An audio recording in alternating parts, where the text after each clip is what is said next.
Hello everyone, welcome to my YouTube channel Examination Specifications. So today we are going to study section 9 of Hindu Adoption and Maintenance Act 1956. सबसे पहली बात, एक adoption करने के लिए essential रिक्विसाइट्स जो section 6 के अंदर मेंशन है, प्लीज रेफर दैट. ठीक है, अभी सेक्शन 6 के अंदर उसका जो आई पार्ट है उसके अंदर क्या बोला गया है कि person giving in adoption has the capacity to do so. उसके लिए सेक्शन 9 को प्रेफर करिएगा. सेक्शन 9 बात करता है persons capable of giving in adoption. Person की क्या कैपेबल, कौन पर्सन जो है अडॉप्शन में दे सकता है, कौन कौन? Father, mother and guardian. ये 3 लोग क्या कर सकते हैं, अडॉप्शन में चाइल्ड को दे सकते हैं. नाउ अगर मेल, इस सेक्शन के अंदर जो सेक्शन 9 है, giving you guys a crux of that section. Section 9 बात करता है कि अगर आप बच्चे को एडॉप्शन में दे रहे हो तो अगर मेल फादर, यानी कि जब फादर एडॉप्शन पे देता है तो फादर को वाइफ की कंसेंट लेना जरूरी है.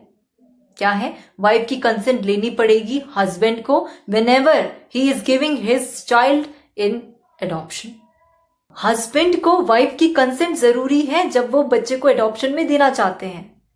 ठीक है, एंड ये बात याद रखना, आप लोग 3 पॉइंट्स हमेशा याद रखिएगा जो आप लोगों को मैंने सेक्शन 7 और 8 में भी कवर अप करा था. Hindu adoption and maintenance act का जो पार्ट था कि कंसेंट कब जरूरी नहीं होता, कब नहीं होता, जब husband has renounce the world या wife has renounce the world.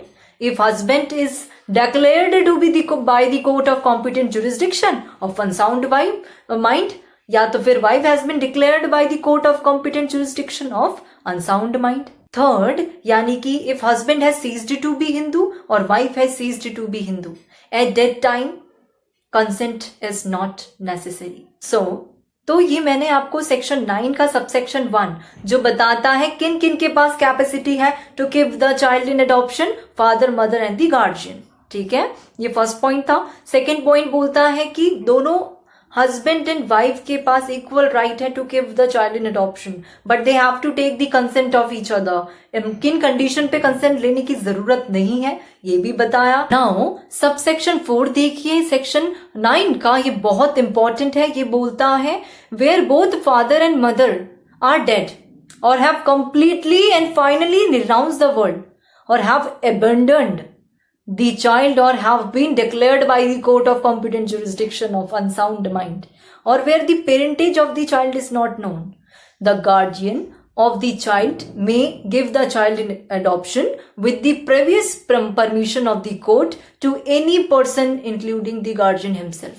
तो ऐसी सिचुएशन बताई गई है कि जहां पे both father and mother दोनों ने वर्ल्ड को रिनाउंस कर दिया है, they both have renounced the world, और दोनों, या फिर ऐसी सिचुएशन पे नहीं है कि वो लोग एक डिसीजन दे सके, यानी कि कॉम्पिटेंट ज्यूरिसडिक्शन कोर्ट ने उन्हें क्या डिक्लेयर कर दिया है, अनसाउंड माइंड का डिक्लेयर कर दिया है, या फिर बच्चे का पेरेंटेज अभी तक पता नहीं है. उस सिचुएशन पे जो बच्चे का गार्जियन है वो क्या करेंगे, तो ऐसी सिचुएशन पे गार्जियन क्या है, एडॉप्शन में दे सकते हैं but with the previous permission of the court से पूछ कर ही. सबसेक्शन 5 के अकॉर्डिंग एडॉप्शन में जब गार्जियन जब देगा, नाउ सबसेक्शन 5 क्या बोलता है, वो बोलता है court will always look after the welfare of the child only by getting satisfied. Court permission grant करेगा गार्जियन को कि वो फर्दर एडॉप्शन में दे सकता है बच्चे को. Remember one important thing is that इसके अंदर जो आप ये वर्ड यूज करा जा रहा है father and mother, I talked about कि सेक्शन 9 का सबसेक्शन 1 बोलता है कि कौन कौन किसके पास कैपेसिटी है चाइल्ड को एडॉप्शन में देने की. फादर एंड मदर बोला था ना, तो father and mother does not include adoptive father and adoptive mother. Now at last my question to you guys is that who has the capacity to give the child in adoption? Tell me in the comment box below. And simple था, ये section 9 में आपको जो समझ में नहीं आया, tell me in the comment box and do like and subscribe my YouTube channel Examination Specifications. Thank you so much.